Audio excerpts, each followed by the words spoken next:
Hello, everyone. So thank you very much for being here, and I'm very, very excited to be here. Last year, I told Mathieu Lavoie that I was going to be speaking at NorthSec. I manifested it, and I'm very happy to be talking here today in front of you. So a little bit about myself. I'm a huge astronomy nerd. I'm a cat mom. I love photography, and I'm a huge techno head. Right now, I'm listening to UFO 95, and I'm really big into that. So without further ado, because we have a lot of content that I want to talk about, so let's talk about it. So persona theory is not necessarily a new concept. It's a concept that this was psychiatrist Carl Jung created back in 1912, and this is really about understanding the true nature of the individual and how we walk around and interact with people. So we put a mask on our face or just on our person, and basically we can interact with people that way.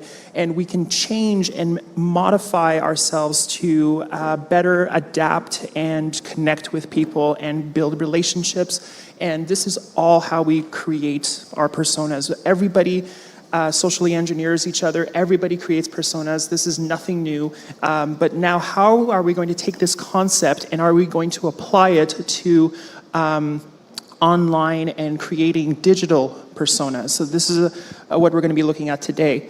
So right now the mission is very, very important. When you're doing infiltration and creating these personas, you want to create, you want to have actually a structure, a framework, because without that, you're just going to be talking to people and you're not going to have an objective, and you're going to be spending a lot of time going down rabbit holes, and you're not really going to understand where you're going with this. So the first thing you want to do is you want to be able to identify your target, you want to probe the target, and then you want to gather the information, verify that information, and analyze it.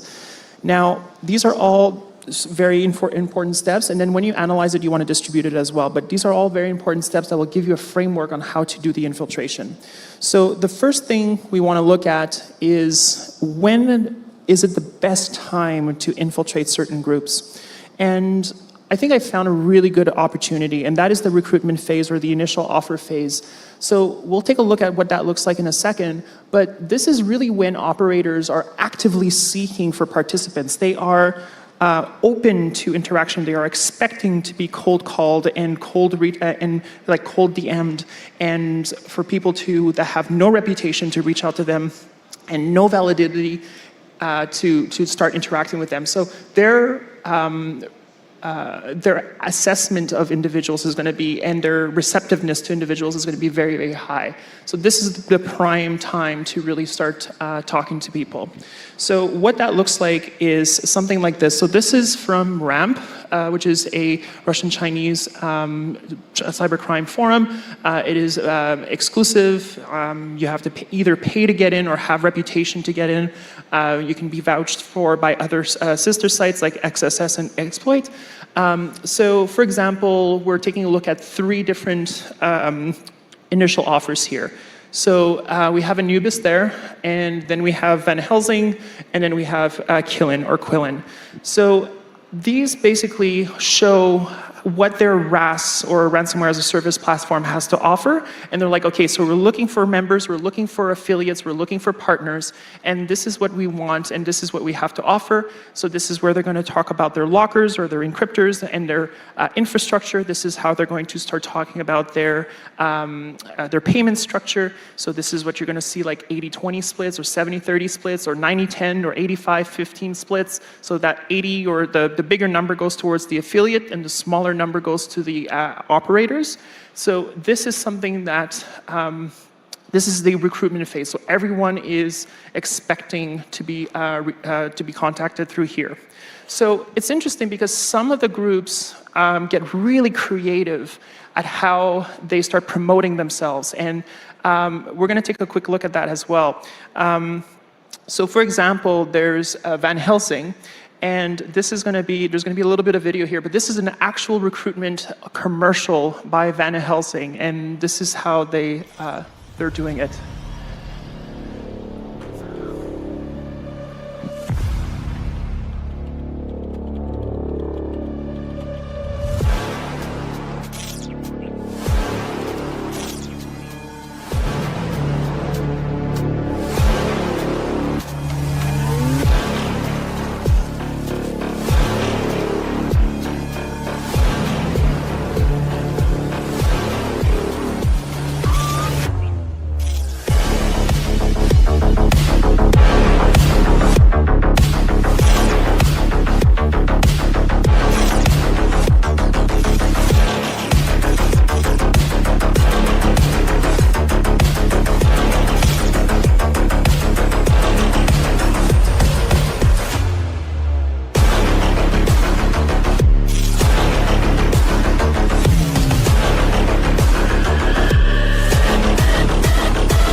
that is how ransomware operators are starting to promote themselves, because getting affiliates is really, really tricky now.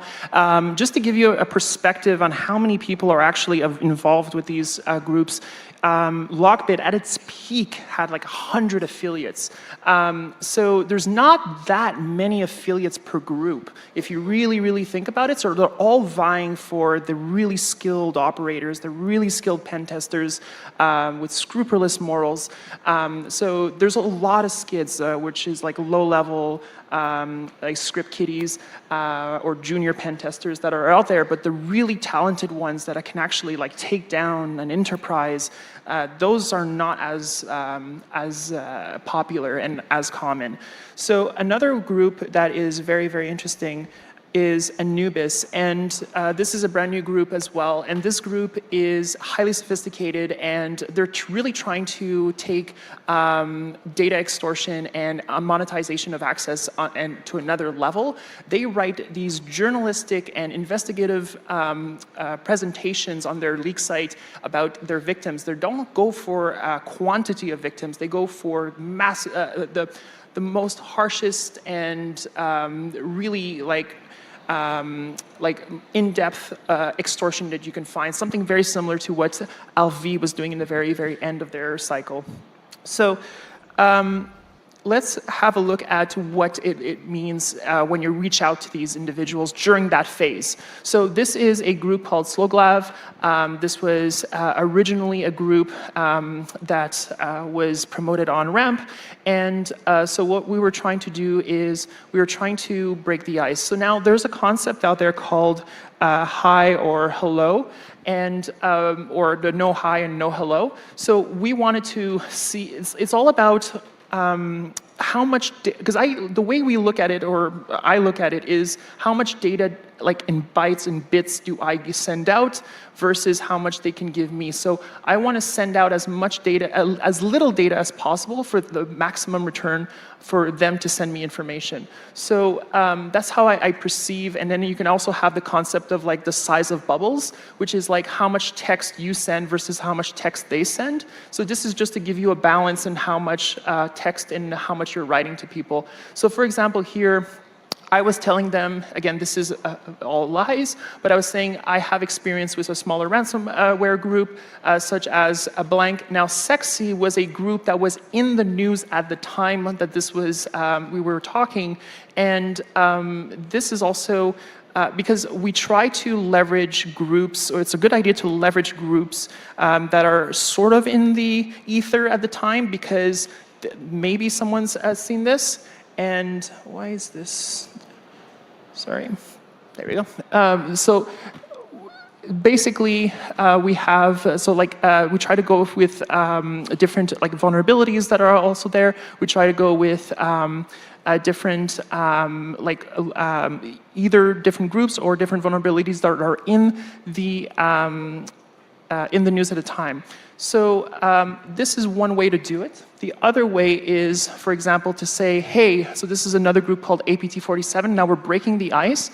We're trying to connect to them. Now, we had successfully entered the group Sloglav, and we were using that to pivot to another group to basically say, hey, we're part of Sloglav, which was true, and then we were basically saying, like, we have access, we can show you that we have access, we're part of this group. Now we wanted to pivot to a more sophisticated group. So this is APT73, which is also known as Bashi now, and we were saying, hey, we have and then phishing kits were in the news at the time, so we were trying to leverage phishing kits, and we were saying like, hey, we've made money, so we know, because again, we have to understand that there's like an 80-20 split or a 90-10 split involved. We weren't sure how much their splits were yet, so we were trying to hey, you can get like 20% of this 40K, so we were trying to give them stuff like that. We've recycled initial access that was very popular at the time. So basically saying like, I have initial access to this environment, which is not true, but these were just basically shared, and we're just saying like, hey, I'm ready to go. I have a team and I'm ready to go. So that's how we can break the ice there. Perfect. So, but sometimes it doesn't always work. So there was a time, for example, where we're trying to jump into, so this was for Innovator X. And Invader X has been operating very, very under the radar. They've had a few confirmed attacks in Europe, but their DLS, their dedicated leak site, is not publicly known yet. And so we were trying to figure out how to get involved in them. With them. So we reached out to this individual who was selling the source code to Invader X, or at least what appeared to be the source code of Invader X. And what we came up, what was interesting was, we're like, hey, so we have, can you give us access? We want to join your group. And they kept asking us for our nickname on Ramp, and we can't give that because then they're going to just put up like a scam alert against us, saying like, oh, we're a researcher, we're a Fed. So we were basically saying like, no, I can't. We're trying to pivot away from that, but they just kept asking and then circling back and circling back and circling back to it. So unfortunately, this was not a successful infiltration. So groups are really, really emerging at a rapid pace. Specifically in 2025, we've seen a huge explosion of them, and they come in waves. So this is for 2024, but we can see that every quarter there's a huge wave of groups that come out. So like in 2025, we've already seen from January to May, we've seen a huge explosion of new groups coming out. A lot of these are not around anymore. So like Morpheus, Kraken just published something recently, but like Fake Babook or Babook Bujorka, JD Sex, same thing. Wero just came back. Crazy Hunter is no longer around. SecPo just posted something. Mamona got hacked by Hunter International. Runsomewhere was in the news recently. Skira still around. Van Helsing no longer around. Anubis is still around. Nightspire is still around. So they come and go so quickly. So when you want to sculpt your persona, you have to also take into effect that, unfortunately, most of us are going to be at a disadvantage because most of this stuff happens on the right side of the map versus the left side of the map. So what's interesting as well is understanding where your threat actor, your persona should come from as well. So this is actually the last IP from geographic IP address metrics based on the leaked breach forums V1, so that's April 2022 to March 2023 data that was leaked by EMO. And so it breaks down where the IP addresses for the last logins were from. And most of them were from Indonesia, United States, Hong Kong, UK, Singapore. What's really interesting is that there's no like Russia or Ukraine or any CIS or common independent states countries in there. So that's really, really interesting. I think that, and that fact makes me think that this data has been tampered with. But also like Tor is at number 8, which is a little surprising. But again, a lot of these could be VPNs. We don't know. We haven't scanned to see what the IP listing, if those were for VPNs. But it gives you an idea of like what you're going to start encountering once you start interacting with more and more cyber criminals. So when you want to address the hours, the difference in hours, it's really difficult. There's only one way to do it. You have to operate on their time. So you're going to have to wake up early. You're going to have to put in that effort there and try to put some time talking to people at 2 a.m., 3 a.m., 4 a.m. Or else if you're always operating on your analyst time, which is 9 to 5, for example, you're going to show up much later in their day, like much later in the day, and that might just set up some red flags because your hours of operation are going to have an issue there, and they're going to trigger some red flags. So that's how it's going to look like. So you want to move your hours so that you can basically align with theirs better. So another thing that we want to take a look at is the writing style, how you're going to write these, your personas, and how you're going to write when interacting with people. So it really is something that you have to sometimes just write like they do, which is like means like talking like a brain-dead, smooth-brain NPC gooner who's been online for too long, like for real, no cap. Like that's literally sometimes how you're going to have to type. And so there's another really interesting concept is, and that we're going to take a look at a case study actually that covers this, but this is a concept called transliteration.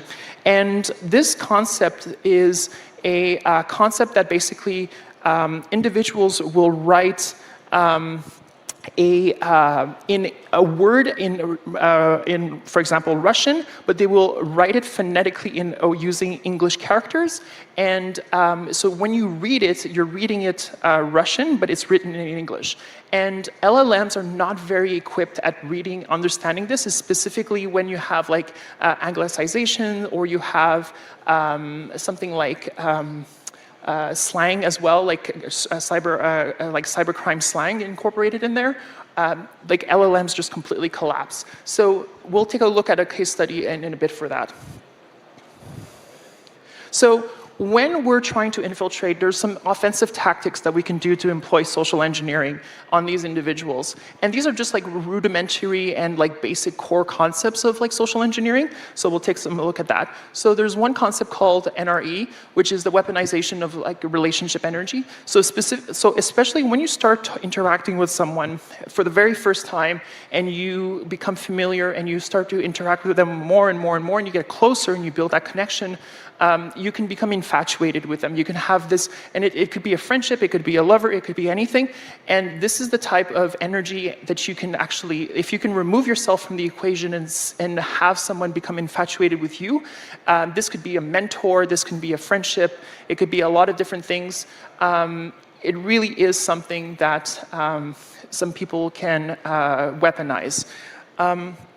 Ingratiation is another concept, and this is a concept where you can flatter people, you can give gifts, and you can love bomb them.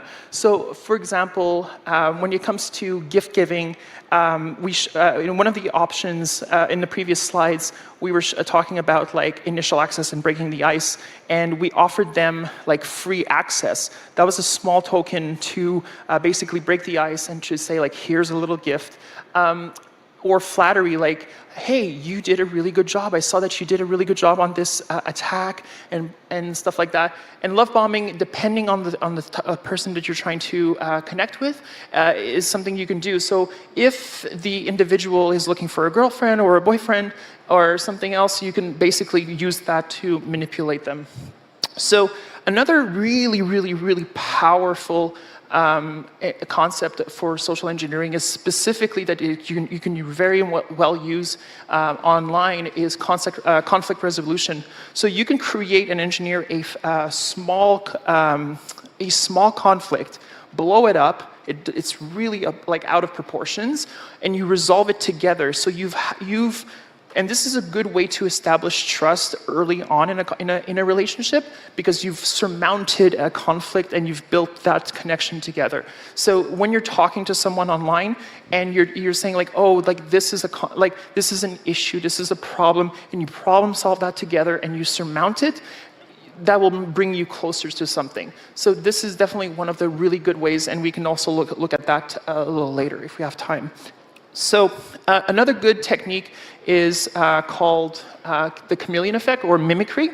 So that effect is essentially mirroring how they talk, how they, which we essentially discussed a little earlier. But this is, if you're doing it in person, this is like we've said, like, oh, you mimic their body position. If they cross their arms, you cross your arms, or the speech pattern. We do this naturally when we go overseas and we start learning a new language. We will like pick up the accent and stuff like that because we want to assimilate and basically like become part in one of the culture there. So this is how we do this naturally. So it's very important to be cognizant of how you're performing, and you can basically weaponize it even further. So let's take for the last couple of minutes, let's take a look at some actual case studies. So, for example, this is a group called APOS, and so we reached out, and this whole concept here was we wanted to be a mentor to this individual. They were brand new to the game, and they didn't know how they had a good piece of software, and it was really, really well written based on their post, on their initial offer, but we wanted to gain access to their builder. So we wanted their source code, we wanted their builder, we wanted to see how their encryptors work, how their decryptors work. So we wanted access to their builders. So we basically reached out to them, and they were struggling. So because they had put up their blog on Notion, and they were taken down within 24 hours. So we were saying like, hey, don't do that. You use an onion, which again, we're not going to basically tell them like, hey, like how to do like cybercrime, but we're trying to also tell them like, hey, like trying to give them like super common sense answers and also trick answers, which we'll see in a second. So like use an onion, of course, everyone uses an onion. But the next thing we wanted to do was also offer them a way to download data. So because a lot of groups so it gets really, really expensive to host a ton of data. So we were thinking of like, okay, so if we can make a torrent of fake data, so what we were going to do is DD random data to the drive, zip that, put a password on it, and send out like a 600 gigabyte file to them. And if they were going to download it from us as a torrent, we were going to get some IOCs or some indicators, like for example, their IPs that they were using. Even if it was a seed box, even if it was a VPN, like we can start accumulating that data from them, and we can use that later. So we wanted to send a massive torrent file to this group, and we're trying to figure out how we can do that. So this is again free gift, and we're trying to build trust and conflict resolution. We're trying to problem solve an issue together, and we're being very, very slow with how we're responding because each gray box is a different day. So we're trying to mimic how fast they're responding as well, and not just like wall dump. So we're trying to be very meticulous in how we approach things. So in the end, they ended up sending us their builder. We had full access. We were officially an affiliate. We had full access to their infrastructure. They were this is how they were going to conduct their operation at the very beginning, which was very manual. This showed they didn't have a panel. This showed that they were using an executable to create a bonded encryptor and decryptor. And this is what they were sending people. We didn't pay for this. We just basically were able to do this. Now, a lesson learned on this subject is if you're doing this, make sure that you're in a VM, of course, always in a VM, but you want to make sure that you have automatic, the ability to receive files automatically in talks, because the first time they sent, this individual sent it to us, we weren't available and we missed the window to accept the file, and that is a big no-no. So make sure that it's counterintuitive, I know, but make sure that you're always ready to accept something so that you don't miss out on getting a builder like that. So we ended up having this ransomware builder. We were able to give it to the people who were interested in this, and the documentation for this was extensive. I'm talking like pages and pages and pages and pages of documentation provided by the threat actor here. So then the next idea is, how do we exit here and not just ghost this person? Because that's gonna, if we just, they just were the most vulnerable at this point, now this is the aftercare where we have to like slowly pull away from them and basically not raise any flags. So we're slowly talking them through, and they were asking, like, we're basically going back. We didn't reference the builder at all. We're going back to talking about their site. They didn't do anything. It took them almost 8 months to do an onion. So at that point, we had nothing to do with them. We were not talking anymore. So let's take a look at the second case. So this is where we were talking about transliteration. So for transliteration, we reached out in Orthodox, Cyrillic, Russian, and we were saying, basically, are you still recruiting? And they replied back, Nabrim, and that means essentially, yes, we are. and we are still recruiting. The issue is that we had to reply back in the same fashion, and LLMs and stuff like that really have a hard time struggling with a term like that.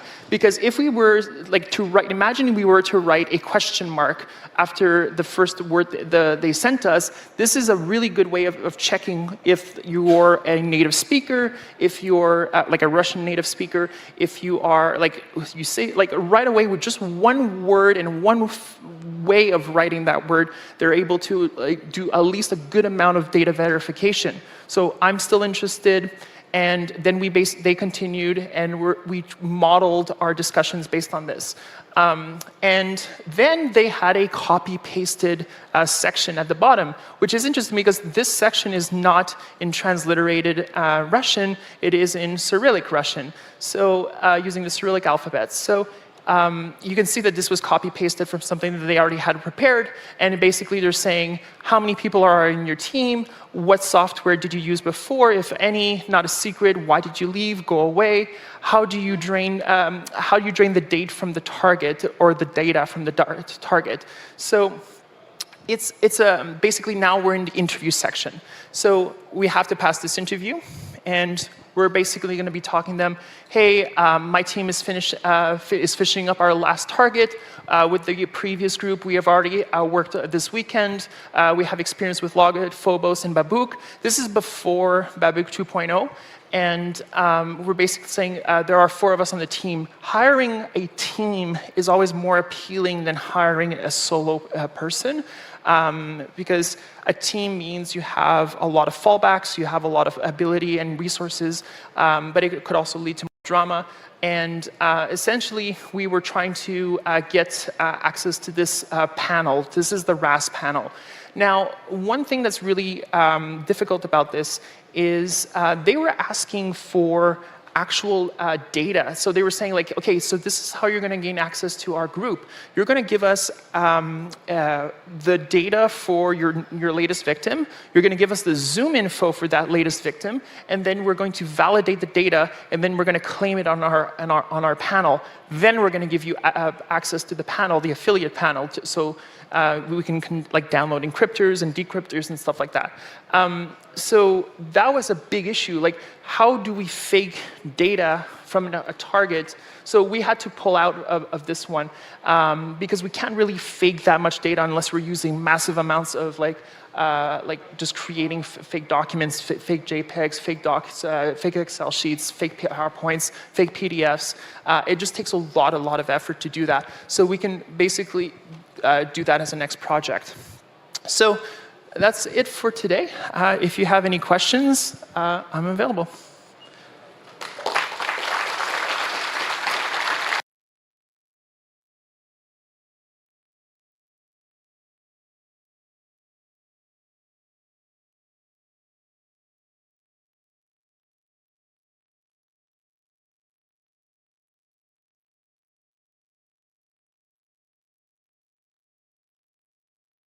So hierarchies is really interesting. So depending on the position and the individual that you're targeting or the group that you're targeting, sometimes you can have infighting. So very good question. So the question was, do you take advantage of hierarchy? So there was one group that we did infiltration for, and we connected directly with the one of the main, like the developer, the admin, the person running it, and we didn't want to take on a technical role because we didn't want to actually be part of their team that was red teaming, but we said like we can take something that has more soft skills, and we started identifying and talking more with that individual, and we're like, oh, we can run like public relations for you. We didn't, but that was the role that we wanted to take on for them. So when we started doing this, there was quickly some divide because we weren't the ones we were still asking for a cut because, of course, we wanted to ask for a cut of the ransom profits, but without taking it. But it would be we'd turn up too many red flags if we weren't asking for money, and basically. So when they were trying to conduct attacks and they were trying to like plan how the ransom would be split, we would be getting a cut, but then people were saying like, oh, this person isn't even like part of the attack. They're not red teaming. They're not doing the data exfiltration. They're not doing the OSINT on the data. They're not doing any of this. So like, why is this person getting money? And then we were like, well, because we're doing public relations. And they're like, well, you haven't even posted about us on a single forum yet. Like, what are you doing? So, and then you can start to like break down the group from the inside and just cause more internal fighting. That group never successfully did a single attack. We were able to just stay there and just like grind it out and make them fight, and just make them like blow themselves up. So that was a really interesting one. Yeah.